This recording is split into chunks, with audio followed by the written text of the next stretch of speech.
बच्चे को ना ये फील नहीं आना चाहिए कि I am the learner and you are the teacher. अभी तक हम ये देखते हैं कि टीचर में भी ये होता है, मैं टीचर हूँ। अल्बर्ट आइंस्टाइन जैसों की थ्योरीज एक टाइम पर आगे गलत साबित हो जाती हैं, तो तुम तो क्या ही चीज हो।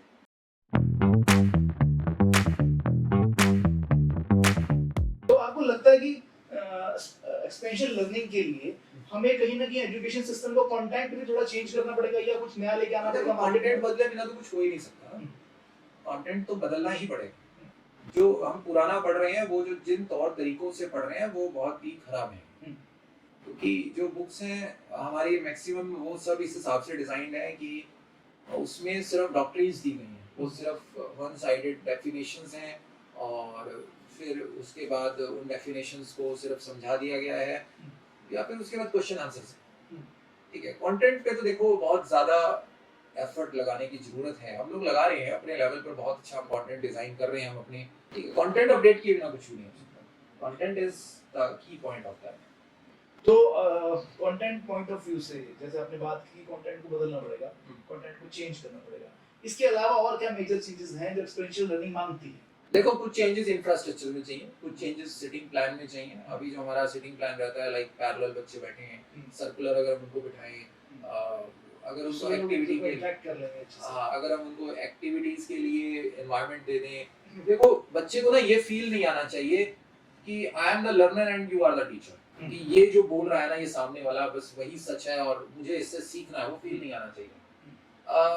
जो लर्निंग है ना, वो एक्सपीरियंशियल एजुकेशन के हिसाब से वो सब्जेक्ट सेंट्रिक होनी चाहिए, ना कि टीचर सेंट्रिक।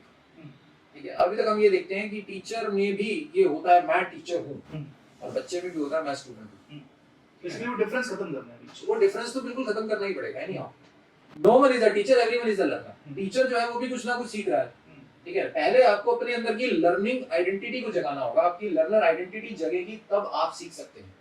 आप ये माने हो कि I am the learner, even teacher माने I am the learner, I am here to facilitate the things. Teacher जो है सिर्फ डिस्कशंस को, टॉपिक को फैसिलिटेट कर रही है, बच्चे उसको डिस्कस कर रहे हैं। बच्चे डिस्कस करने के बाद उसमें से कुछ चीजें खुद से निकाल रहे हैं, तब जाकर बात बन सकती है। तो ये बेसिक कुछ देखो, बहुत ज़्यादा चेंजेस की रिक्वायरमेंट नहीं है। मैं कहूँ कि कोई हज़ारों लाखों रुपए का सामान उसमें चाहिए, नहीं, ऐसा नहीं है। ठीक है, देखो जो चीज़ें अवेलेबल हैं, इजीली अवेलेबल हैं, उसी पे आपको रहने की ज़रूरत है। बस थोड़ा सा उसका जो है ना तरीका, तौर तरीका बदलने की ज़रूरत है।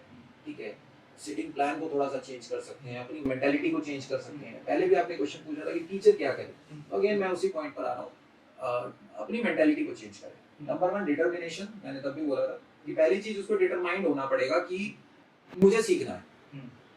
ठीक है, तब भी वही बात, मुझे सीखना है, बुक से सीखना है या मुझे अपने आप को बदलना है, मुझे एक्सपीरियंशियल लर्निंग के बारे में जानना है और एक्सपीरियंशियली बच्चों को पढ़ाना है। ठीक है, नंबर 1।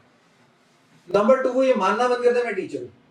वो ये माने ओके, जब मैं बच्चों को पढ़ा रही हूँ तो मैं भी एक स्टूडेंट हूँ और जो बच्चों के एक्सपीरियंसेस आ रहे होंगे उनसे मैं भी कुछ सीख सकती हूँ। अल्बर्ट आइंस्टाइन जैसों की थ्योरीज एक टाइम पर आगे गलत साबित हो जाती हैं, तो तुम तो क्या ही चीज हो। समय बदलता है तो थ्योरीज बदल जाती हैं। एग्जैक्टली। ठीक है, आज क्वांटम साइंस अब आ रही है, हम जानने लगे हैं थोड़ा थोड़ा क्वांटम साइंस के बारे में, क्वांटम फिजिक्स के बारे में। तो क्वांटम फिजिक्स के प्रिंसिपल्स ही अलग हैं, रूल्स ही अलग हैं, सब कुछ अलग है। जो क्लासिकल साइंस है और जो क्वांटम साइंस है, वहां के प्रिंसिपल्स, वहां के सब फॉर्मूला सब कुछ डिफरेंट है। अल्बर्ट आइंस्टाइन नहीं मानते थे, लेकिन प्रूव हो रही हैं चीजें। इस बार का नोबेल पीस प्राइज इन्हीं सब चीजों के लिए दिया गया। ठीक है, थ्योरी ऑफ एंटेंगलमेंट जो कि प्रूफ क्या हुई इसी टाइम में। अल्बर्ट आइंस्टाइन ने साफ कह दिया था इससे बकवास कुछ नहीं हो सकता। उनका आर्टिकल छपा था कि एंटेंगलमेंट से ज्यादा बकवास कुछ हो ही नहीं सकता। बट जब वो प्रूव होती हैं चीजें, हम ये नहीं कह रहे कि आइंस्टाइन गलत है, हम जहां तक हमारा विज्ञान पहुंचा है, न्यूटन आइंस्टाइन के बगैर नहीं पहुंच सकते। ठीक है, बट यस, वो कोई भी महान व्यक्ति 100% करेक्ट नहीं हो सकता। कहीं ना कहीं तो उसकी लिमिटेशंस रहेंगी। बहुत सारी चीजें न्यूटन नहीं जज कर पाए थे, आइंस्टाइन ने बोला ओके ये है। बहुत सारी चीजें आइंस्टाइन नहीं जज कर पाए थे। विज्ञान आगे बढ़ रहा है तो अब समझ में आती हैं, ओके ये भी है, ये भी। ठीक है, उसी तरह से टीचर अगर मान ले मैंने जो कहा वो सच और तुम जो सोच रहे हो वो गलत, वो नहीं होना चाहिए। यहाँ पर टीचर को अपना सबसे पहले अपना रवैया और अपना जो एटीट्यूड है वो बदलने की जरूरत है। स्कूल्स को अपना एटीट्यूड बदलने की जरूरत है। स्कूल्स को ये मानना पड़ेगा कि मार्क्स की दौड़ में भगा कर बच्चे कहीं नहीं जाने वाले। अभी यही होता है, आप ये देखो ना कि बच्चे बेचारे क्लास 1 से शुरू होते हैं मार्क्स की दौड़ में, 10th तक पहुंच जाते हैं, मार्क्स भी आ जाते हैं। फिर होता क्या है, कोचिंग के लिए उनको अलग से क्लासेस लेनी पड़ती बिल्कुल नहीं पड़ती, और कुछ लोग तो ईयर भी ड्रॉप करते हैं इसके लिए। है, ईयर भी ड्रॉप करते हैं। भाई अगर बचपन से ही कॉन्सेप्ट्स पे पढ़ा हो, कॉन्सेप्ट्स पे काम किया और कॉन्सेप्ट बच्चे के क्लियर होते चले जाएं बिना किसी प्रेशर के, कॉन्सेप्ट्स ही क्लियर हो जाएं, तो मुझे लगता ही नहीं कि किसी भी कॉम्पिटिटिव एग्जाम में एग्जाम को क्रैक करने के लिए इतनी ज्यादा मेहनत की जरूरत है, एडिशनल कोचिंग की जरूरत है। एडिशनल कोचिंग की जरूरत है। और ये रियलिटी है, आप देखेंगे जितने लोग भी कॉम्पिटिटिव एग्जाम क्लियर करते हैं उसमें 30-40% बच्चा ऐसा होता है जो कोचिंग लेके नहीं आया होता, रियलिटी है।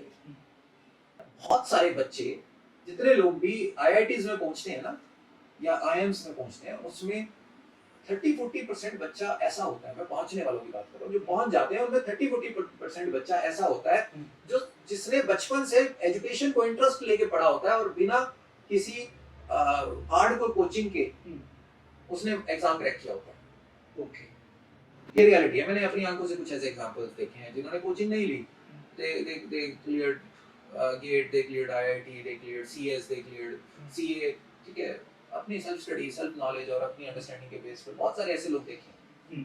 तो इट इज नॉट नेसेसरी कि आप कोचिंग को, चलो कोचिंग ब्रशिंग के लिए तो चलो ठीक है, बच्चे लेते हैं आगे जाकर कि थोड़ा सा उनका माइंड ब्रश अप हो जाता है, रिविजन्स हो जाती है, ओके इट्स ओके, बट अगर उसी पे डिपेंडेबिलिटी हमारी हो जाती है तो वो एक प्रॉब्लम है।